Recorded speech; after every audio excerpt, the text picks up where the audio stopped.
Every person has a story, but not everyone has a place to tell it. I'm Frank Swoboda. I've interviewed amazing people all over the planet. I want you to meet them. This week, the most interesting person you've never heard of is... Hi, I'm Gavin Cooley. I'm the most interesting person you've never heard of because I survived serving 6 consecutive mayors, and I'm still here to talk about it. Gavin Cooley, welcome to the MIP podcast, and thanks for being the most interesting CFO I've ever met. Is that saying much? That's not saying a whole lot. Let's go on the street and ask everybody on the street how many CFOs they can name in 30 seconds or less. If you just dead silence. The CFO top 10. Top 10 CFOs. Top 10 coolest CFOs ever. Yeah, right. You're also the second guest I've had on here that has wrangled my chickens. Is Our very kind first of a prerequisite?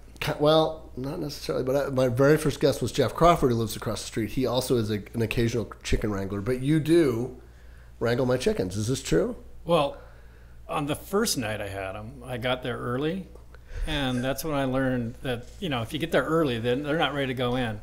And so I found my way under your front porch, your back porch, and because it doesn't open on the other side. Right. Right. And so one of those guys got to the other side, and then in the meantime, it had gotten dark and did not know how to get out. So I had to crawl all the way across and grab a hold of him because she couldn't see or whatever. It's a her, they're hens. They're hens, laying. And haul her all the way back to the hole again. Nobody knows you were chasing chickens. You were like Rocky. Chickens. You were. Well, I do. You do get a payment though, right? Correct. Every day, I have an omelet with like yolks that are dark yellow, and then the last day great I only eggs. had really 3 eggs. I wanted 4, so I did 3 dark yellow eggs from your chickens, and then the 4th egg was from wherever I got that egg. It was like this pale. It is amazing, isn't it? It's amazing what we put up with in our food world. I know. And then when you have real, eggs that morning or the night before. That's when I started talking to Katie about getting chickens.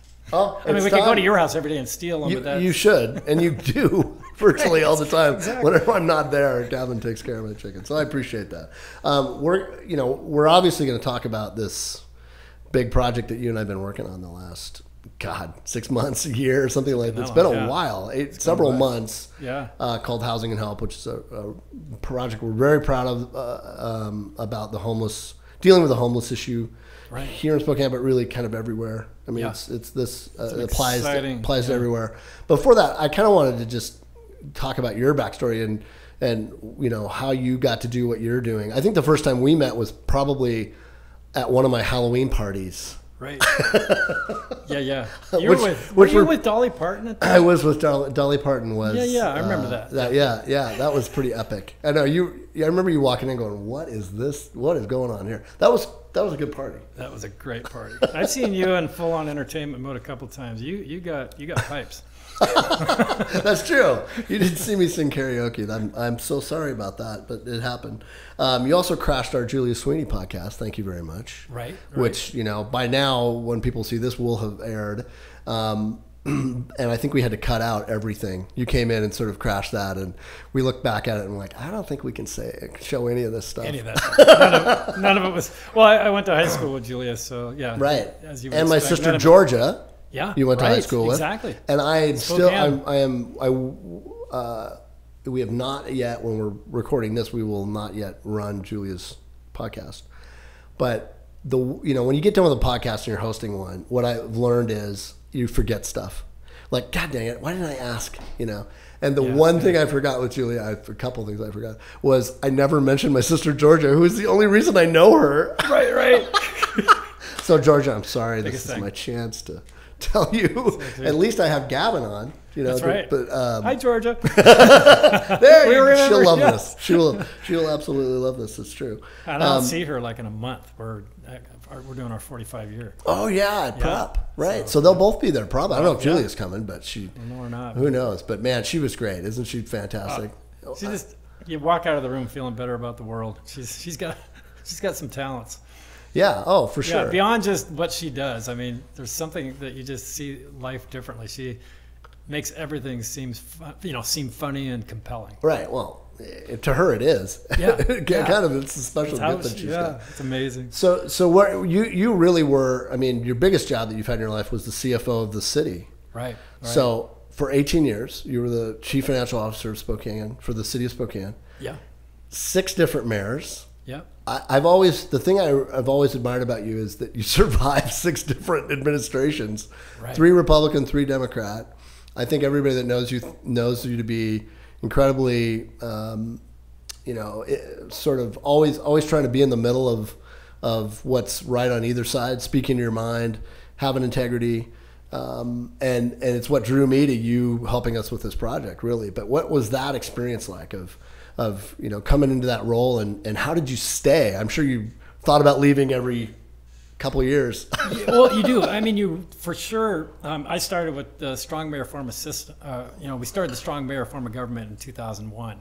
Before that, it was kind of a council manager form of government. It was a city manager, right? Yeah, and so What's had a the mayor, difference? But the mayor is really just a figurehead, and the city manager is really running the city. But in the strong mayor, the mayor is truly the CEO, and so it's really important. It's a big job, and so you're really putting a lot on it when you elect somebody to that position.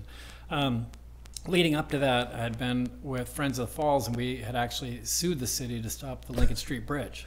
So that my first involvement with, direct involvement with the city was suing them because we were going to put this bridge right over the falls. Oh, I remember this. Yeah. I mean, it just stunned Ludicrous. the senses. Like, are you kidding me? We got a lot of grants, and we bought the property where Anthony's is now on the one end, and the other end was where the public library is now. And it would have gone right over the falls, our so it would have gone right. It basically would have gone right down Monroe, or before you turn into Monroe, right where the library is downtown now. Yep. You just keep going over the bridge and it goes right to where Anthony's is. Yeah, and it would go, and it'd be wider than the Monroe Street Bridge and right over the falls. So the argument was, well, that's not going to detract from the aesthetics of the falls, and you try to kind of go through your mind and think of anything interesting you've ever seen in the world that's actually under a bridge. Maybe a basketball court or a pickleball court.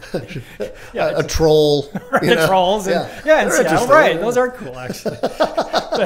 And so it was kind of a no-brainer, but, we almost lost that lawsuit. All the arguments we made around environments we had a lot of legal arguments, but the one that finally held up was the city couldn't show they actually needed it.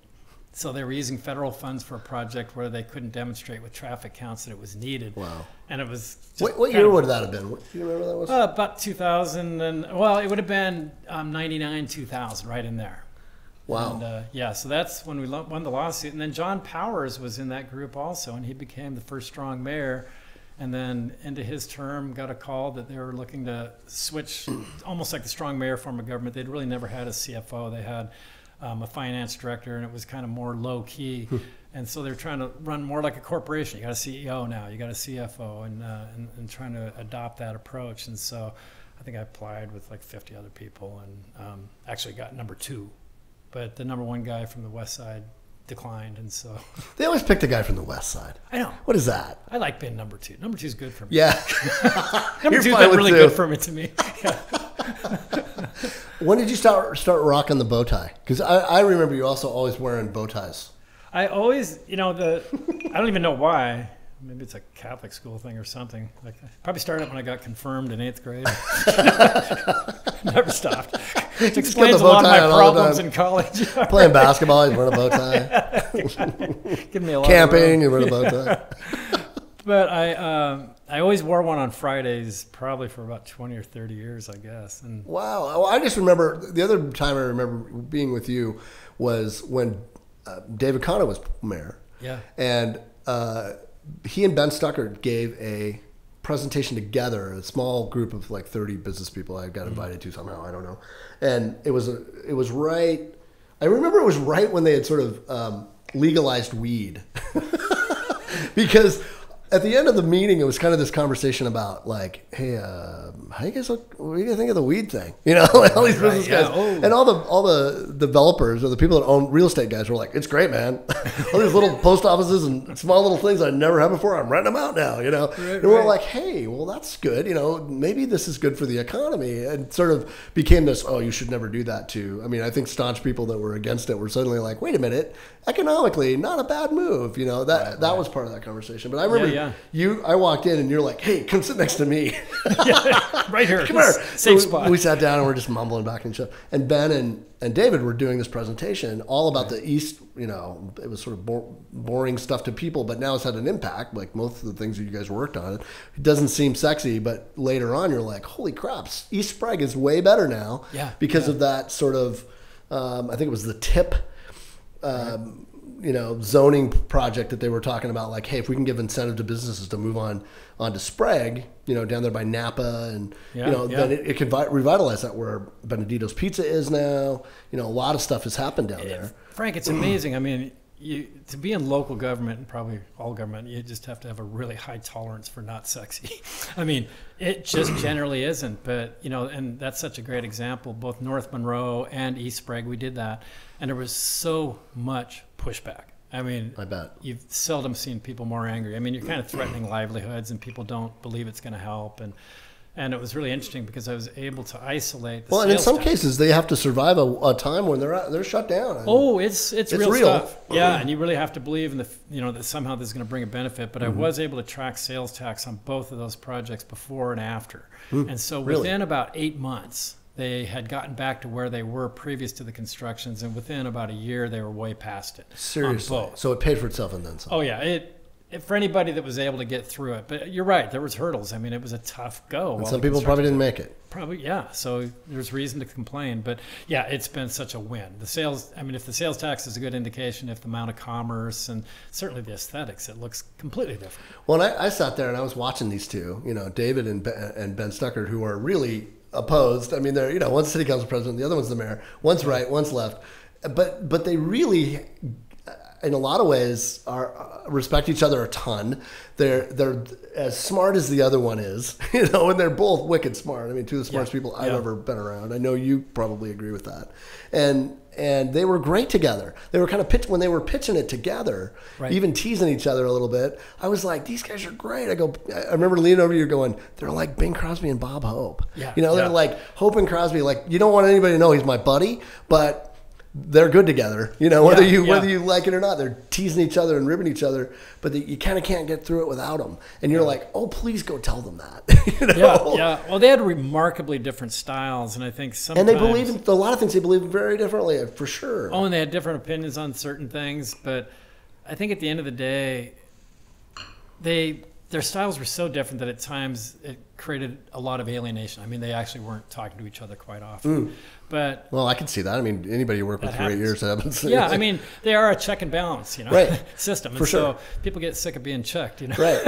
And now I think they talk because they're not working together anymore. Probably, sure. Right. But at the end of the day, I think what made that combination so successful is even when they weren't talking, they allowed conversation to happen. So sometimes you just get a wall going up between the legislative and executive branch, but in that case, the conversation was as strong as it ever was. I mean, you'd be sitting at a kitchen cabinet meeting on Friday morning, you'd have something important that needed to move forward, and if we were in one of those times when those conversations weren't happening, they would just send the people out that were talking to Ben. And you'd walk straight out of the mayor's office over 30 feet, to the west side of the building, and you'd walk into Ben's office, and you'd have the conversation.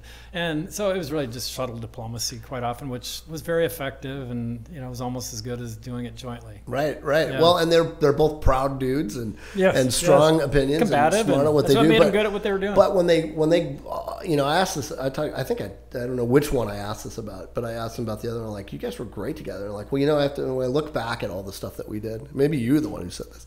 When we look back at all the stuff they did, all the stuff they did together was amazing, and has all stuck and has all been phenomenal. And honestly, they were caught up sort of in that whole world of this whole country being sort of torn apart too on either side politically. So right.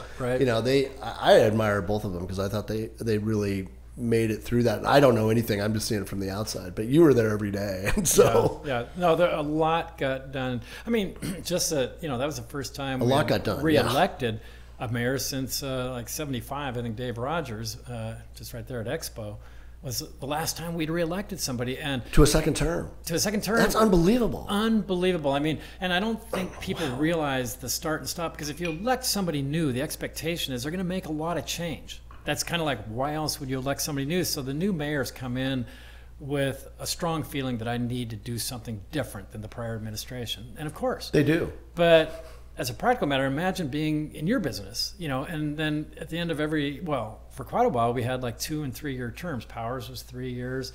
West, because of the problems, was only 2 years. How do you get anything done? Yeah. And then bam, you go on to a new administration who wants to do things completely different. And of course, about the time you get the foundation built, it's time to go at it again. So to have an 8-year run where we could build a lot of continuity into these really big projects. I mean, take the Spokane River. I mean, we all love the Spokane River when we're talking about that bridge. So we didn't build the bridge. And then think of the things that happened. The integrated clean water plan that we came up with, which was completely novel. We had to challenge both Department of Ecology and the EPA because they were insisting we do it differently. We found a way to do it differently and get way more effluent out of the river and save $150 million. And so explain that. Well, we're dumping on average 60 or 80 million gallons of effluent into the Spokane River annually. So what is effluent? That's sewer. That's stormwater. That's a really nice way to say yeah, crap. Yeah. I can't believe you made me say that. Yeah. He said what effluent was. I thought I wasn't allowed to say sewer on your podcast. Wow. Yeah. So all the old... Wait. How long did that go on? Well, forever, because all the old cities, they basically... I mean, if you think about it, you've got this piping that leads down to the treatment plant. The treatment plant. Treatment yeah, plant. Yeah, and of course, that's what makes it okay. Once they go through the treatment, it gets back in the river. Then it's fine. And it only has so much volume. And so what happens is, in every city in the country, older city in the country, you get a rain event, and the whole system overloads. So it's fine until there's a rain event, and then it overflows, and that water just all of that effluent goes into the river. You could go to a bunch of locations on the river after any rainstorm, and you'd like under the Monroe Street Bridge, and you'd see, hundreds. I mean, just water flowing into the river, and it's a combination of the storm water that you see draining off the streets, primarily any of the impermeable surfaces, and that we just drive over every day and kind of don't notice. Yeah. But if you're down kayaking or something after a rain event, which you just didn't do in those days, no, you did notice. Yeah. So you guys got together and... Well, we created underground tanks. So basically when you had that overflow, you could go into these tanks, it would store the water, and then you would meter it into the system as you were able to process it. So for an example, everybody sees that new park on Spokane Falls Boulevard just as you approach the Monroe Street Bridge heading west. Kind of the library there. Yeah, just across the street from the library, exactly. And you see this new outlook over the river. Yeah, that really cool embankment and all the landscaping and everything. Wonderful park. Beautiful Underneath park. that is a 2.5 million gallon tank that captures all the water that normally flowed out into the river below the Monroe Street Bridge, gets into that tank, and then it's got computerized controls that then when you're able to process it down at the treatment plant. Or, your alternative is to expand the capacity of the treatment plant, by 5-fold or whatever it would take, and that would cost you $1 billion or more. I mean, you can't afford it. So what you do is you store it, and then you just keep during the days that follow, you meter it in. So we've got to think about... You leak it into the right system so that it on the days like today when it's sunny and nice, you get it back to normal. The plant's still working and processing the effluent. And from what I remember about that, because I did remember reading about it going, this is really smart. Instead of having one big central place where that is, you did smaller tanks. It saved millions of dollars for the city. Do I have that right? You got it exactly right. I think we had 20 some outfalls, maybe 24. And both regulatory agencies, the state and federal, required that we reduce that by X% and that we could only have one outflow, I think, twice a year. We could have an outflow twice a year on each one. And we looked at that and we said, that makes no sense because some of these are really small. So what if we really tackle the big ones like Monroe Street and make a really big tank? And we try to have no outflows on some of the really important ones. And then some of the smaller ones, just ignore it for now. Or do a really small overflow capacity. And so what ended up happening is we really focused on the big ones, spent the money there, which did not abide by the regs, and we got into real problems with that. But the end result was we removed way more effluent from the river than the other approach that they tried to force us to do. So that's leadership. Yeah. When you're like, no, this is the right thing long term, and you still got to fight for it. And then I saved $150 million, and the effect of that was people's water, their water bills were going up double digits and were projected to go up double digits for years to come. And we, from that point forward, held at 2.9% per year, which was the average inflation for the last 50 years. And then we've been holding at 2.9% ever since. So people are saving hundreds of dollars, and the river's clean. Yeah, and the river's clean. And not sexy to explain. Back to incredibly difficult to explain. So not sexy. Not sexy, but that's some of the stuff you guys got. Well, if you were at another one of the tanks is down there. What's the name of that brewery that's on Adams, just across from the...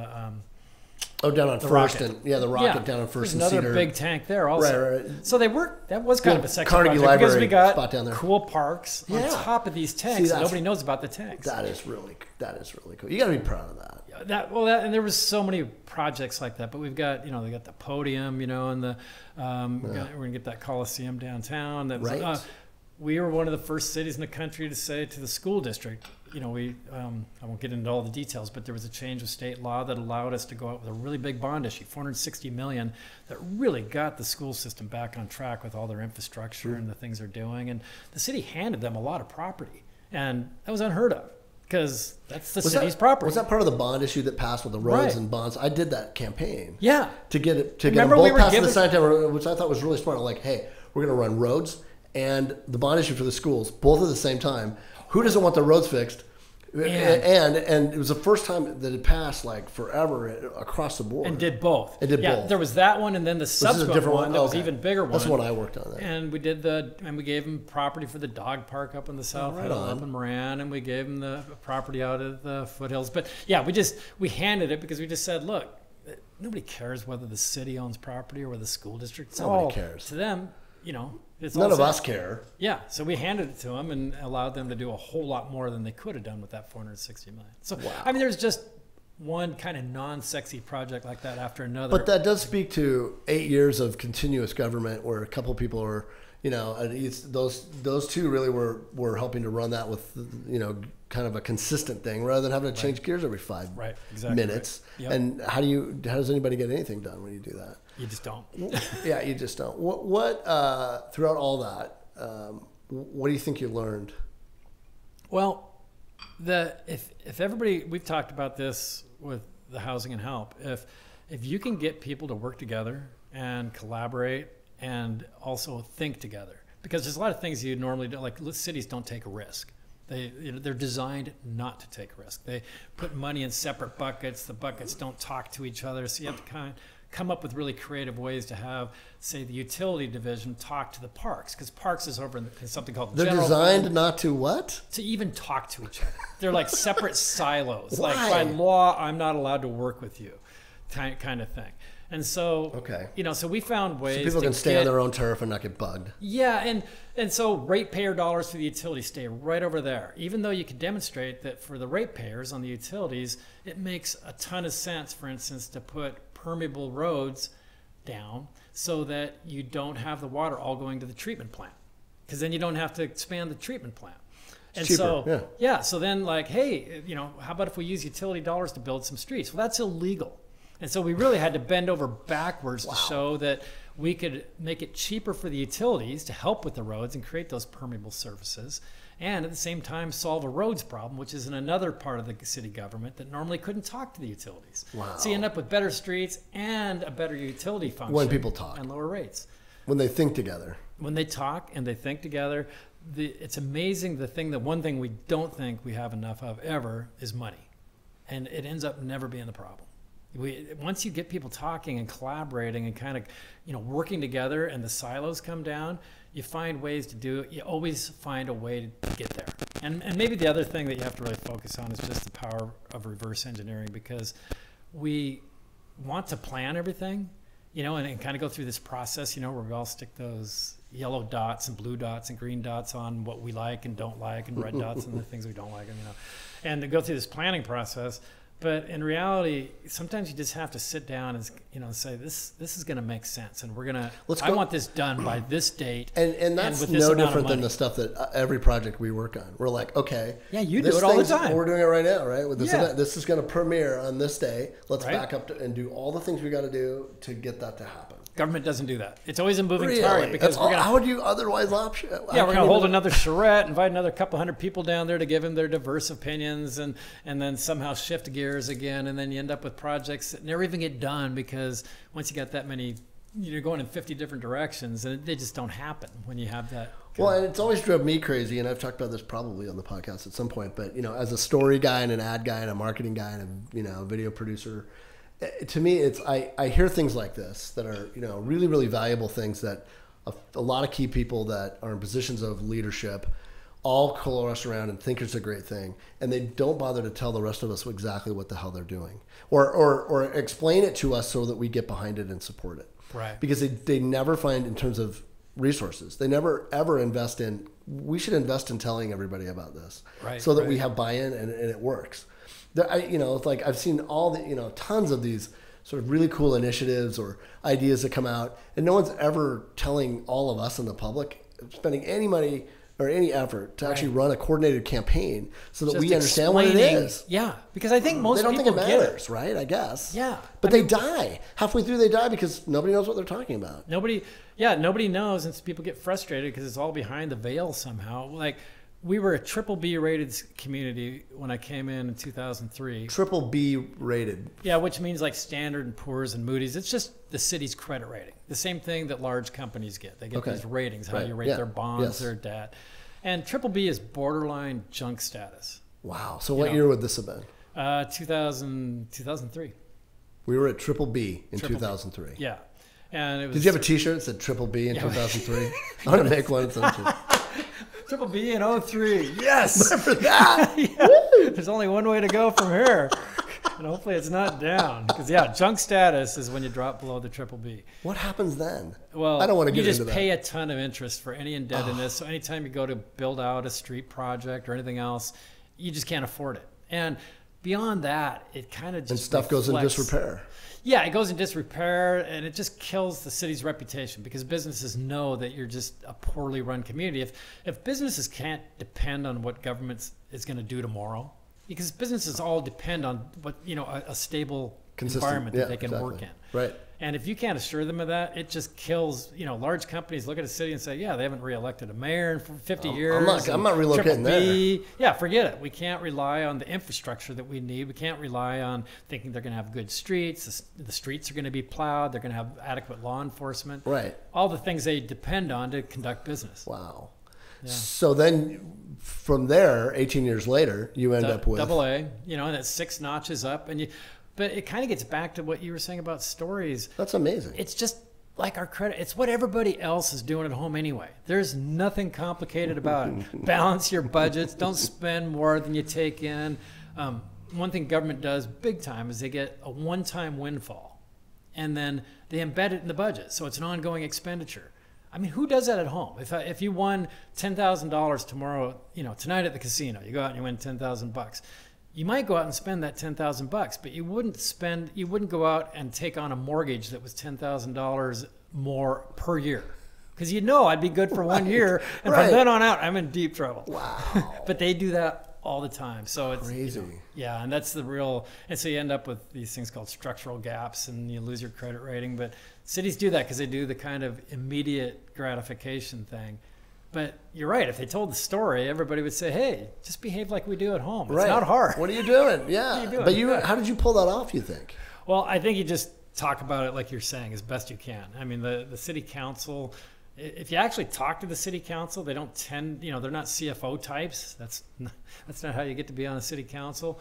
But if you explain those things, they'll really back you up. And most mayors will also. So that was kind of your job, was to say, hey, here's where we're at. Here's how we get out of this. This is how we get out of it. And you help get out of that, and to steer it through 6 different administrations. Unbelievable. Yeah, I mean, it's just such common sense. You watch the national stage right now where nobody's talking, and you're thinking, how could that be? Because I've never actually there's only been a couple people in all those 18 years that I just found it really wasn't worth my while to talk to. Like literally a couple out of so many, where hundreds. Yeah, where they were just, they had a dogma. They weren't going to change their minds.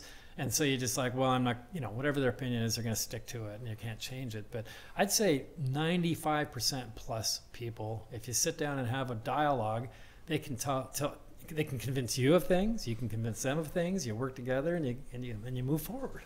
And I think one of the roles that has allowed you to be is sort of non-political, right? Because it's not a political position, so you're able to sort of tell the truth to anybody on either side. Well, I think so. It ends up being a political appointment, yeah. And then I think I only was appointed by one vote on the council. I remember Steve Eugster was kind of hanging there, and at the last minute he kind of went pro, but I got appointed on a 4-3 vote at the council. Okay. So yeah, and then of course every single time there was a new mayor, I was making sure I had another job opportunity. Because you just never knew. Did you almost leave? Where'd you almost leave to? A couple times I was almost out the door. I was interviewing in Microsoft when Condon came on. Wow. And and that was looking at moving to Seattle. It was just you never know. You gotta be ready. I got a lot of kids. I made some decisions. Well, and you're a CFO, so you've got to have contingencies. You got to have backup plans. I had a lot of backup plans. And David wanted you to stay. That's pretty cool. Yeah, I think it was really funny at first. He's a funny guy, and he is funny. He's really smart. I think he's super cool. Super smart guy, and just a good leader. But he didn't understand some of there's a lot of mission creep in my job. I kind of figure that every single issue has a financial component. So just as an example, when he arrived, a guy named Rick Romero and I were out looking at jails because they were talking about building a new jail, and it was going to be a $200 million plus, and that would be on your property tax. And there were questions about the efficacy of having a huge, because once you add a jail that size, you're adding public defenders and prosecutors and probation people. And right, courts. It isn't just the building. Oh my God, the ongoing expense is mind-bending. Really? And the law enforcement. Well, there's a story nobody knows. Yeah, or even just sometime going to ride along with a police officer, and then when you decide to take somebody in, that like blows the shift. You basically got them in the back seat, you drive in, you do all this processing. They're done for the day. Yeah, it's in so many ways you want to avoid, except there's cases where you have to, but adding this huge new jail. And so what we did was we drove around and talked to all the other jails around the state, and everybody had overbuilt. And so we found we were about $130, $135 a night were the costs here locally. To actually jail someone. Yeah, pretty nice hotel room in those days. Yeah, right. Yeah, right. Right. Even now. Yeah. Especially in Spokane. Yeah. So, but we found Benton County. Well, we talked to all the jails. I went traveling around for several days. Hanging out in jails. What a sexy job, man. It was an interesting few days. I bet. But we worked out a deal with Benton County. They'd way overbuilt. Tri-Cities? Yep, Tri-Cities, not far. And they gave us $56 a night with transportation. And automatic, $56. So way less than half the amount we were with an Uber driver. Yeah, right. Send somebody in every morning, and they'd show up, and they had video conferencing and all these things to make it work. Sure. Yeah. Wow. But how much did that save? Yeah, well, it would have saved in our bill alone millions just on the Spokane city side, and a lot of it's county, valley, etc. So an annual appropriation. So smart. And that was just against the bill that we were getting from the existing jail. If we would have had the new jail, there would have been this huge amount and even better for Benton County too, because they're like, hey, now we're filling, and what a way to win. Wow. We kind of thought it wouldn't happen. It was a threat that, look, you go ahead and launch that voter initiative for the new jail, but if the city of Spokane is saying, no, we can do it for less than half the cost, we figured it would torpedo it, and it did.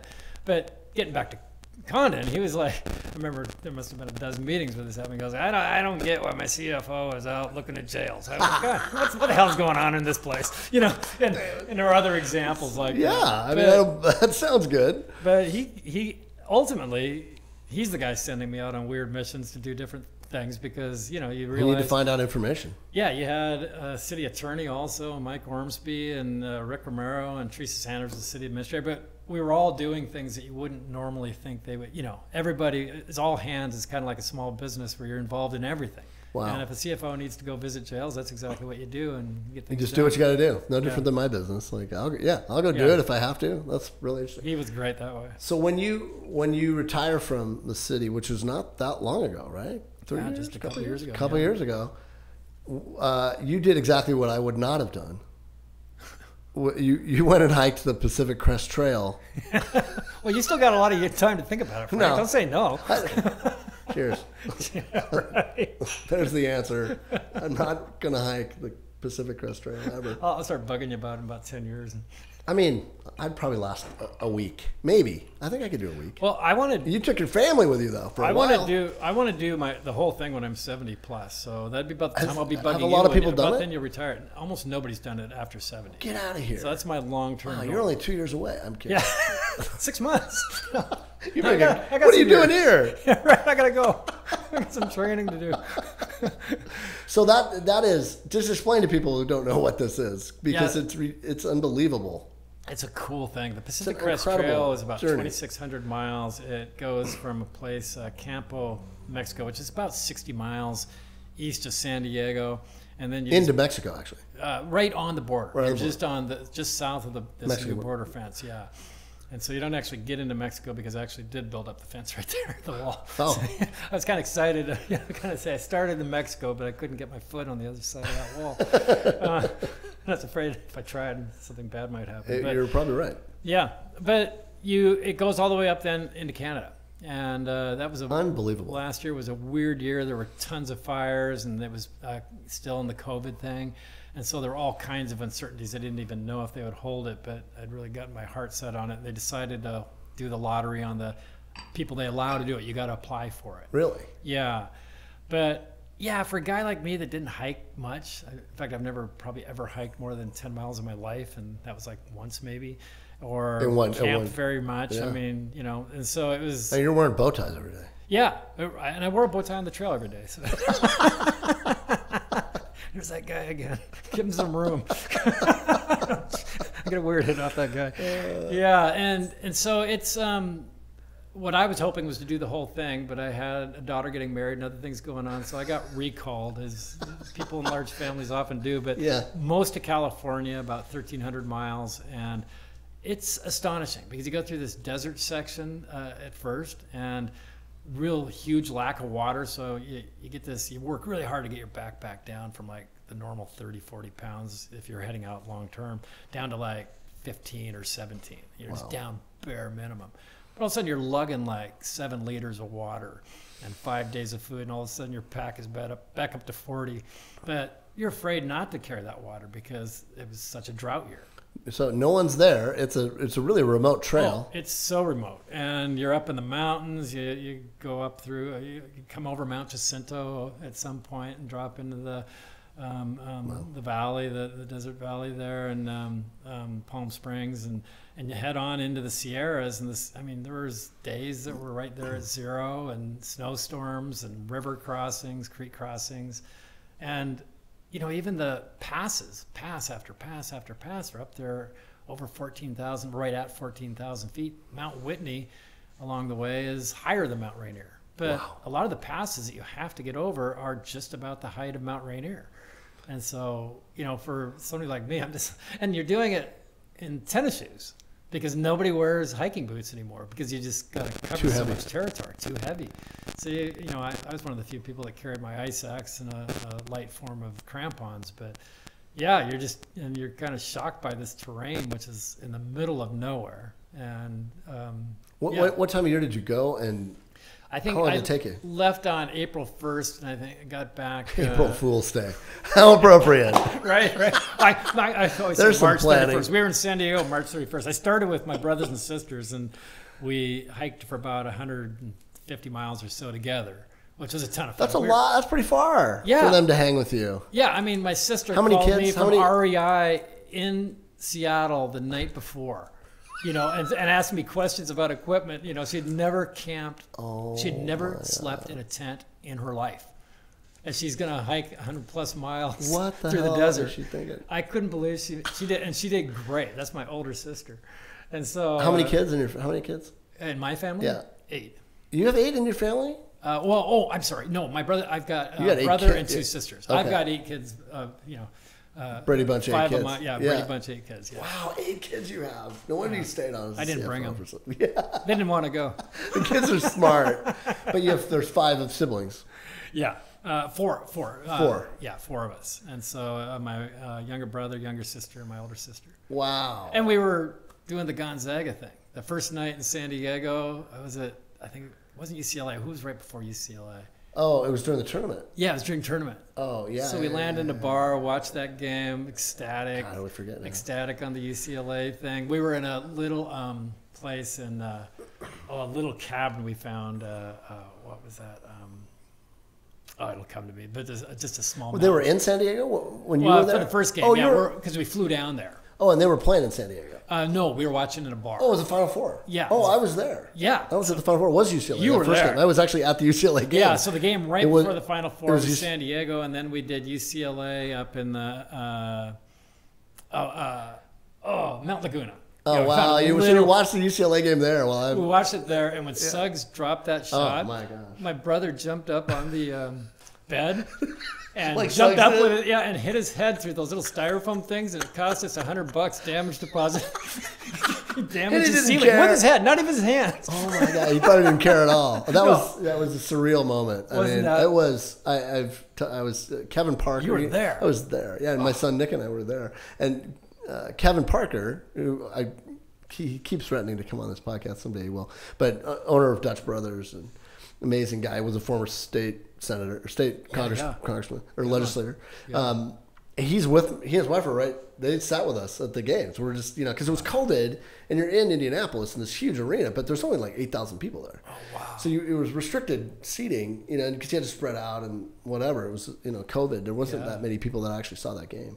So we happened to watch and when he jumps up on the table and he points, he's pointing right at us. Oh, you're right there. And we're like, oh my God. And it was Kevin and Nick, my son, and Kevin's wife, we all had this experience. He talked to me about this like not long ago. He's like, did the world stop?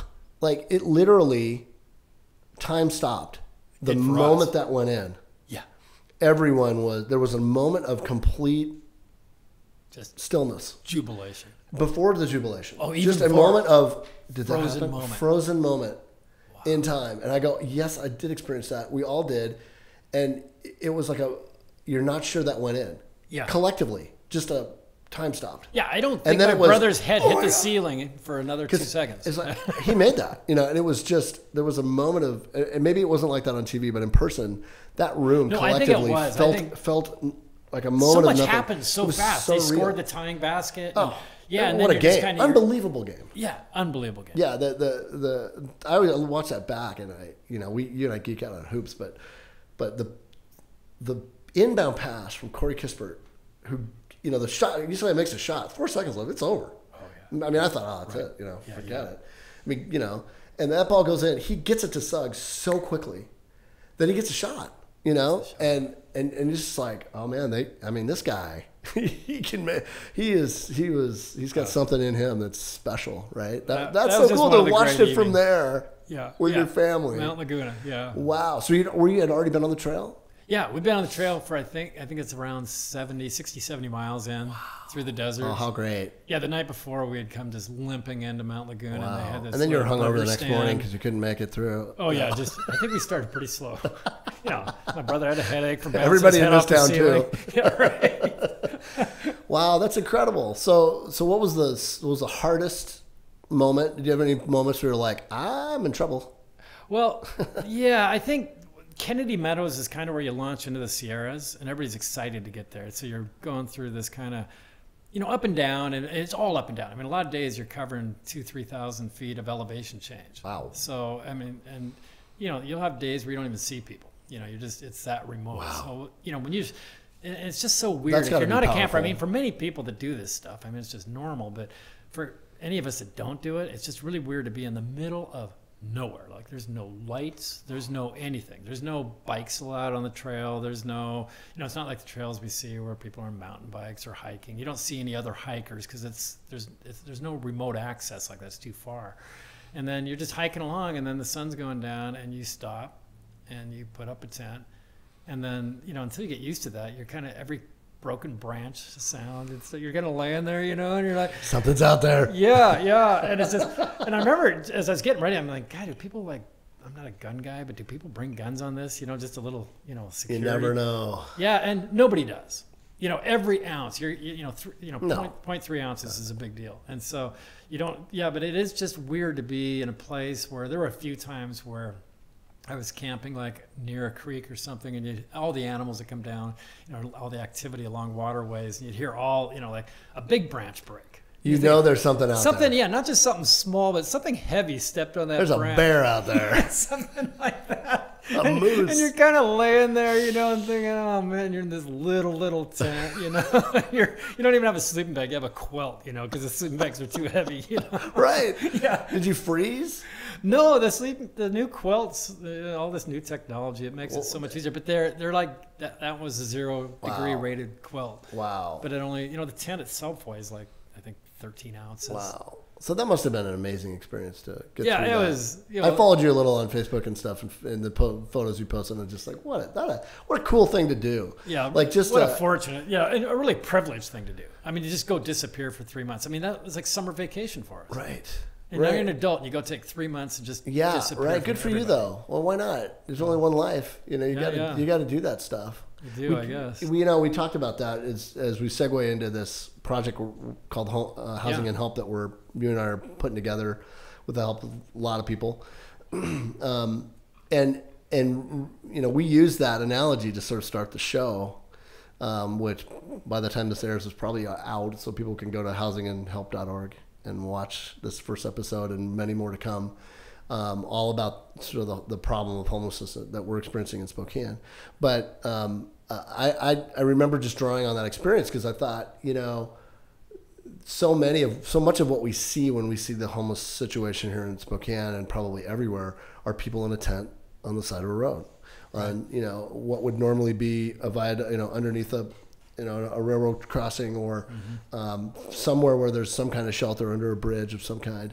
But a lot of tents, and as we sit here today, Tent City, just off the freeway, which is now on Washington State Department of Transportation land, called Camp Hope, that we filmed at. That we'll talk about in a minute. When we filmed, which was just about a month ago, as we taped this, it was 350 people living in one single square block, right, and mostly in tents. It felt packed. It felt packed, and there's 500 today, over 500 today. In that 1 month, it's grown that much. I thought that was an interesting analogy that we used in the show, which was, hey, you lived in a tent for 3.5 months. These guys have lived in a tent. But what we were really conscious about was a very different kind of tent and a very different kind of situation, both sort of choosing that for many different reasons. Yeah. Me choosing it, many of them, obviously, that's the choice. Last option. It's the last option. Yeah. And the way we couch it in the show was you had the luxury of, as you said, privilege, the luxury of planning this, deciding this, GPS, incredible gear. Yep. Wonderful sleeping pad. I mean, I was as comfortable as I am when I go to bed at night, minus the company. Yeah. It's so, in every way there's nothing, it really has nothing in common. And the food I'm eating, it's freeze dried, but it's high tech, good food. Healthy. Really healthy food. And food I can depend on. And right. I've got clean water. And the whole bathroom thing is pretty well worked out too. It's a little primitive, but it's not having to go wandering around to different places. I don't even know how that works when you're, living under a bridge in Spokane. Right. There aren't many public bathrooms. Nope. And I don't even know how that works, but I know a lot of places, if you go in now and want to use their bathroom, you have to get a code because of the homelessness situation. So how does that even work? So how do you describe this project that we're working on when you tell people about it? Because when I just a little bit of backstory.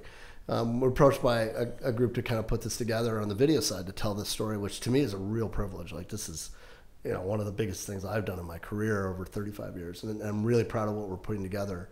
And it's changing every day, literally, as we work on it. And which is maybe one of the cool parts of it. But I was sort of struggling with, how do you tell this? You really need a guide. You need a navigator is the word that we hear more and more as we talk about this thing. But who's going to navigate this story? Who's going to take us through stuff that's really heavy and really at times and really head scratchy at times and that everybody has an opinion about it. First of all, 80% of everybody that lives in this state, it's the number one issue they're concerned about is homelessness. Right. We see it in Spokane much more than we did 5 years ago, 2 years ago. I mean, it's become really noticeable, right? And I just, as we were sort of thinking about who could do this, we talked to a couple people, and I struggled with, in the climate that we live in right now, who do you trust?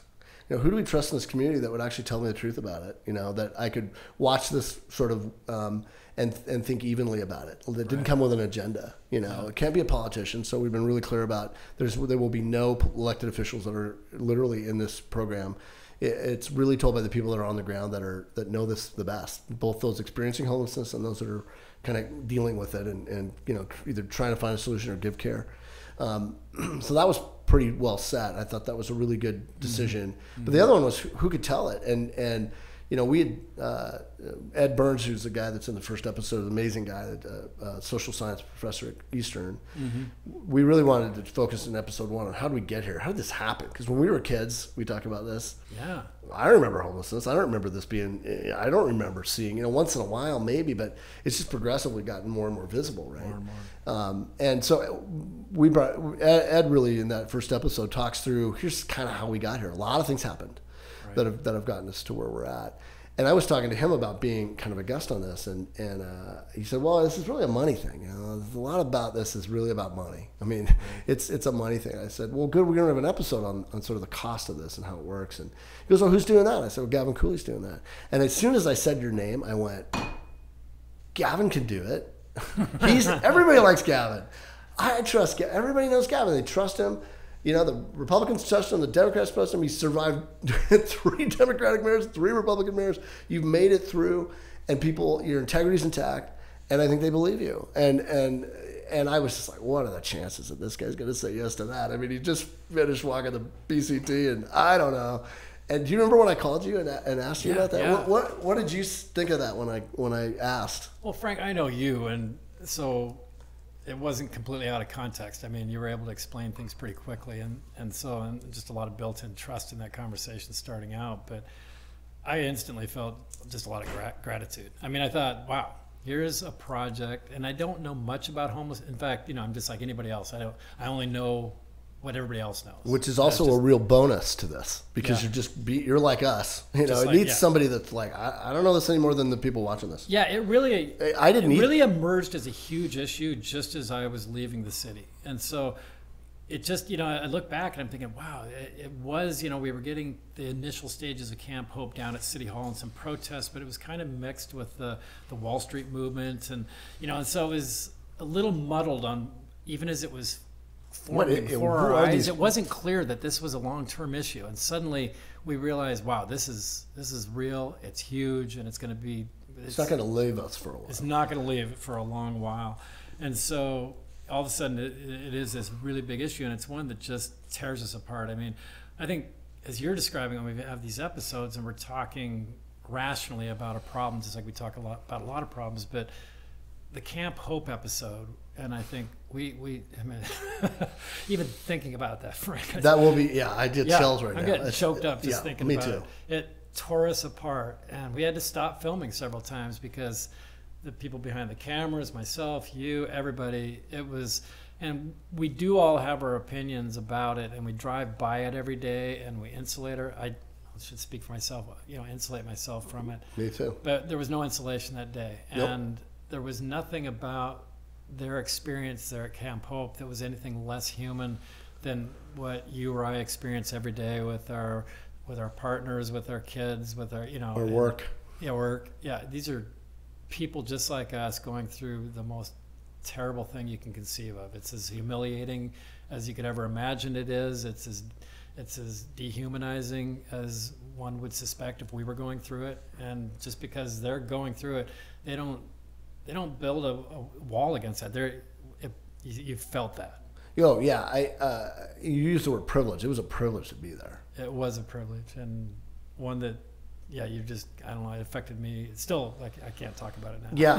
I know, and I'm kind of glad that we get to tell the story and put it together. It'll be easier than explaining it, honestly. Yeah. Because we talked to some people living in, right there in the corner of that encampment. Amazing couple that you just aren't sure when you drive by there who's there and what's going on there. We don't know either. We had a snapshot of it, to be clear. Mm-hmm. But I think that was really important for us to, I knew that was coming.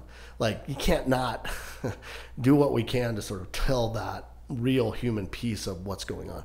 What is it like to be with the people that are living there or living under any of these bridges? What can we show a little glimpse of that? Because otherwise this is really in vain if you can't do that. There's a lot about it that we cover across this thing. But I think that was really important for us to be able to kind of go, can we get in there? And it's not easy to get sort of invited in there. We had to do a lot of work, kind of ahead of time, build some trust, and have people that respected us and let us come in with cameras. You've got this amazing team. I think the episode will really take people into the same experience that we had.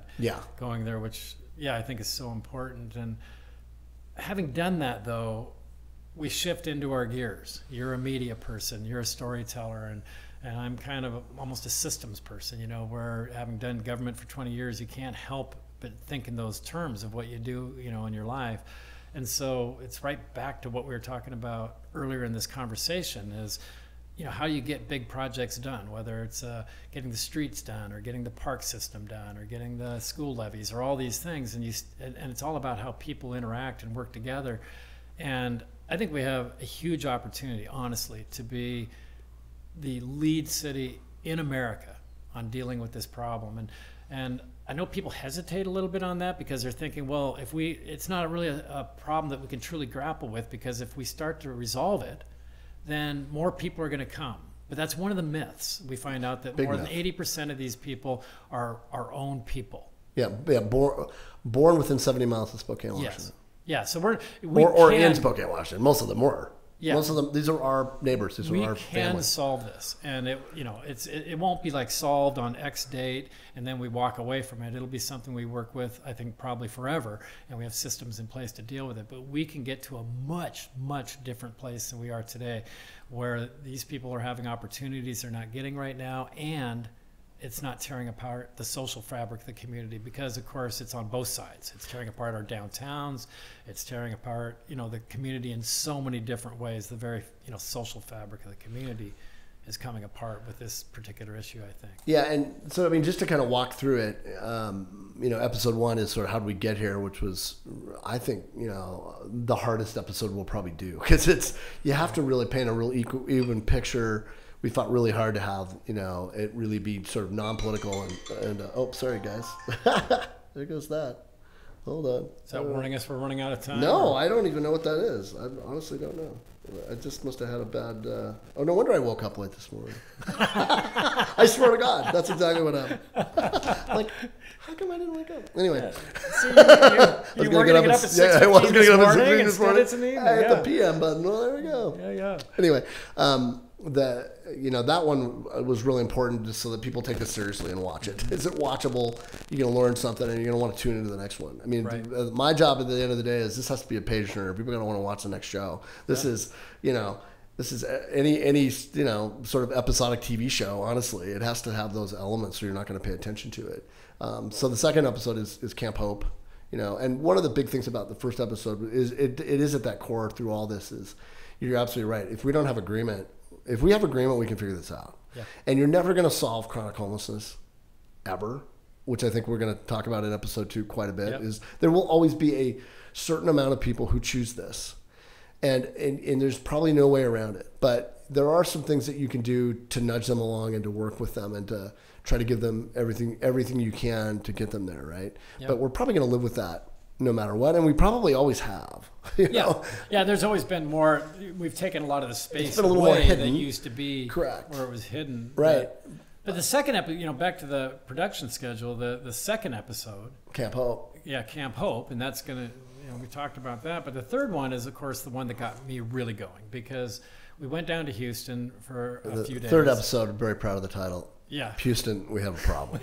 Indeed. Which is true. I love that. And that just gets into policy and how we come together to solve this thing. And why did we go to Houston? Houston is the 4th largest metropolitan area in the country, and Houston and Harris County, and they are the one city that has dramatically reduced homelessness and continue to reduce it.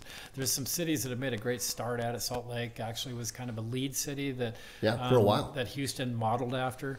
But there's a lot of cities showing some really good ideas, and there are great ideas out there. We're seeing them in San Diego, many others. But Denver, for a while. Yep, Houston is the only one that has reduced homelessness by about 2/3, and to continue to reduce it. and they're doing it in ways that they have the lowest per capita homeless population of any major city in America. Not even close. Right. In fact, the New York Times just did a big expose on it. Yep. And they were there a week before a day before we were there. I think 2 days before we filmed, they were there. And basically everybody that they featured in their article, we got the privilege to film and talk to. Spent a lot of time with all those people. Right. Yeah, the mayor, Anise Parker, and she was the 3-term mayor. They inherited the problem, and she jumped in and threw her they have a strong mayor form of government like we were talking about, and she really threw her political capital behind it, blocked and tackled for the people that were doing the work. And without getting into all the detail, they were really sharp about it. They moved all the homelessness administration outside the city, formed a coalition for homelessness that brought together all the activities, and they brought together all the nonprofits and all the service providers, and everybody involved with the homelessness situation were brought under one umbrella, over 100 plus nonprofits, and really organized in a way that we were talking about earlier. If everybody figures out what their part is in the system, and sometimes you got to give some stuff up. You give stuff, yeah. And there were some nonprofits there were some nonprofits that we met that were like, we used to do like 5 things, and now we do 1 thing. Yeah, Tao Costas, what's the name of her organization? Search, yeah, phenomenal. Yeah, she was great describing how she really didn't trust, going in and opening up her books and how they did operations and being asked to do things differently, thinking, hey, we're a business like anybody else. We got to survive here, and didn't really trust that they were going to get taken care of. But she's there now, 10 years later, saying this is how you do it. And everybody is working together, and they didn't raise taxes locally. The money thing was not a thing. Right. You're absolutely right. You've got agreement. The resource of the money is not the issue. Yep. I was struck by, the people that we met, everybody from, Bob Urey. We interviewed Bob Urey, who was the 30 years the head of the Downtown Business Association for the city of Houston. Right. So you're talking about ExxonMobil and, the Bush family and, the Houston Astros. And I mean, this is a guy who I couldn't believe how just humble and great he was, right? He he looked like a Fortune 500 kind of executive. Absolutely. And then, he and Tao, who is the service provider, who they said when they met, they didn't trust each other, asked to do the interview together. I mean, we asked them if they'd do it together, and like, absolutely. They're like best friends now. They've been through so many wars in those 10 years, and it was not easy. Yeah.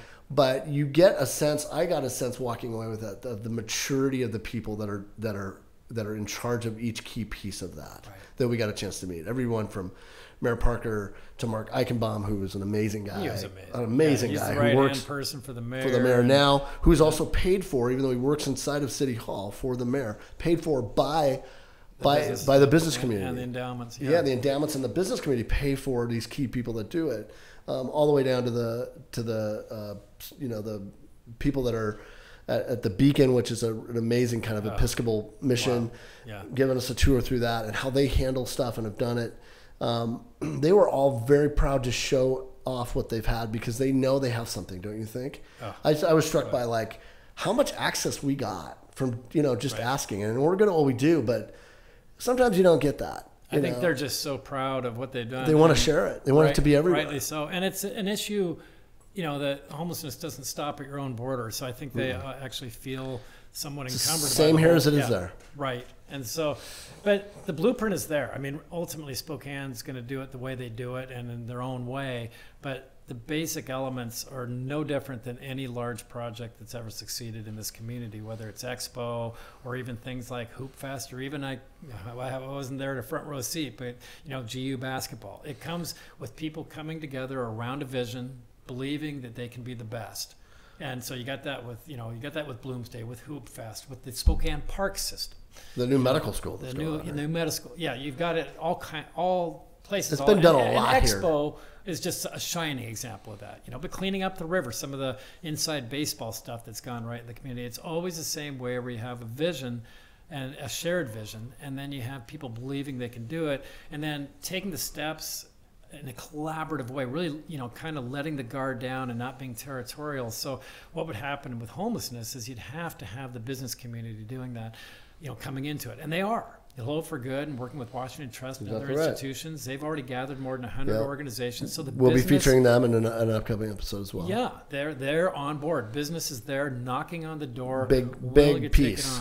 Yeah, we learned that in Houston. They have to be at the table, or nothing gets done. Absolutely. And then the private money, the foundations and others, and I think we can absolutely and the service count providers, on the that. amazing nonprofits that are in this town that do incredible work. The Catholic Charities of the world, all of that. All of that. They are in there. They're in there already doing that stuff, and honestly need help. Yeah.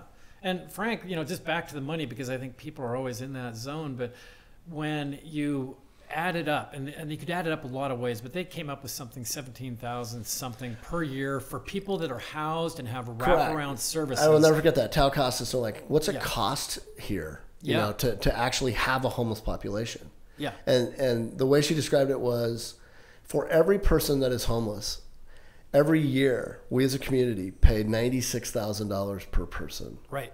And it's a lot of different buckets. But police, fire, emergency room visits, you name it. All of the trouble that is caused by someone who's living on the street, right? They equate it at $96,000 per year. Yeah, and some people come up with lower numbers, but even if they're housed, it's only $40,000. Okay, but if they're housed with services, with wraparound services, which means we're going to help you. If money's available to you, we're going to help you find it. If healthcare is needed, we're going to help you get it. Just the basic things in life. With the services around and a house, it's $17,000 a year. Yeah. So, which is why I think, or an apartment, but a roof, a place to live. A place to live, not a shelter, not a shelter. Yeah, we're talking a true place, not to a live, navigation center. Right. An actual. This is where I live. This is my house. Yeah. So this is my roof. It is cheaper. And that was the thing we kept hearing over and over again: is you can't afford not to do this. Can't afford not to do it. Which is why I think it was really important for you, for me to have you here, because you're the money guy. Yeah. The finances have to stack up, and it's funny it is a heated issue, because a lot of people, when we say wraparound services, we know we're talking about addiction, we're talking about mental illness, schizophrenia, you name it. And in some cases, some of these people can work, but a lot of them actually can't. And they might have guardians, and they might have people making decisions for them. They might live with, full-time care. And when we were kids, they were at Eastern State Hospital, many of them, that now, doesn't have room for them. Yeah, there's nothing new in that regard, but certainly there are new things. I mean, we know that drugs are different. Absolutely. We know the social conditions, the cost of housing. There's a lot of things driving this, but lack of housing, period. I mean, there's just there's no place to live here. Right, but so again, you have one of the other things that has to come into the system is actually you take a look at the zoning, and you take a look at the planning, and you take a look at how we're funding, the housing situation. And I've never thought of a project or seen a project that requires more collaboration. This is the granddaddy of them all. This makes Expo look small, and all those other accomplishments the city's engaged in look small, but it's the same blueprint. We can do this, and it can be done. And the debate actually isn't really a real debate, because some people think, these are, just covering the range. Some people think these are lazy, unaccountable people making bad decisions, and they deserve what they get. But they would also agree that it's tearing our city apart. There is a better way here. We'll have to do it our way. But to our credit, I mean, no other cities are really doing it. There's only no. Yeah. I mean, there's a few cities that are moving problems that direction. everywhere. I know there are people that live in this town that think, "Oh, this is the only place this is happening." Please, this is. I mean, obviously, it's happening everywhere. Seattle, but I mean, go to Missoula. This is happening. This is happening in lots of places. But I have no doubt, Frank, that because of the kind of community we are in, we're kind of centrist, like Houston. We're kind of centrist. We're kind of what a lot of people remember 50 years ago, where almost everybody can still talk to everybody. City and the county, very similar. Yeah, there's hard. Can any of us really, despite a lot of the antagonism in politics right now, can any of us really think of people in our own community that we couldn't sit down and enjoy a great meal with? And that's the thing about it. This is a big small town still. It still is. You still know all the people. I mean, there's still a lot of people that you're going to run across, and I think it's a Goldilocks community, and in that sense, it's not too big, it's not too small, it's not too hot or cold. But the reality of it is, this is getting bigger. Yep. Because everybody's found it, and it's not going to stop, and it behooves us to do it even more, because the population is just going to increase here, and that need for housing is going to increase even more. Well, I didn't see anything in Houston. I saw a million things that impressed me by how they were doing it, but I didn't see a single thing that they were doing down there that I am not absolutely certain that we could do and even do better. I really believe I think you're right. In a short period of, not real short, I mean, we need to start the process and get rolling, but after a period of time, I honestly believe Spokane could and should be the city that people are having podcasts in other cities saying, hey, if Spokane can do that incredible job and have all these beneficial outcomes and have, all the economic outcomes. I mean, again, if people aren't compelled by this topic for the social reasons, they can take your pick. There's just so many reasons to take this up, and everybody has their own reasons. I mean, some people may just be sick of seeing homelessness on the downtown streets or in their own neighborhoods. I think everyone is. Everybody is. And that may be the only including reason. The people that live there. Yeah, right. And then other people might be really wrapped around the social reasons, like they feel a deep sympathy or whatever it may be. It may be purely economic, it may be purely self-interest, but take your pick. Every one of those are good reasons to solve this problem, and I just hope people can believe we can do it, because it's like a lot of things. It's like Wizard of Oz or whatever. If we believe we can do it, we can do it. Well, thank you for doing this. Appreciate it. Yeah, cheers. What a pleasure. We'll come back and have another one of these and see where we are in a year or so. Hopefully we'll solve this. We'll have a different conversation. Hopefully we will. Better one. Thank you, Gavin Cooley. Thank you. Appreciate it. Swoboda. All right. MIP Podcast was filmed at the studio of Corner Booth Media. Please sure to like, subscribe, and follow us on social media.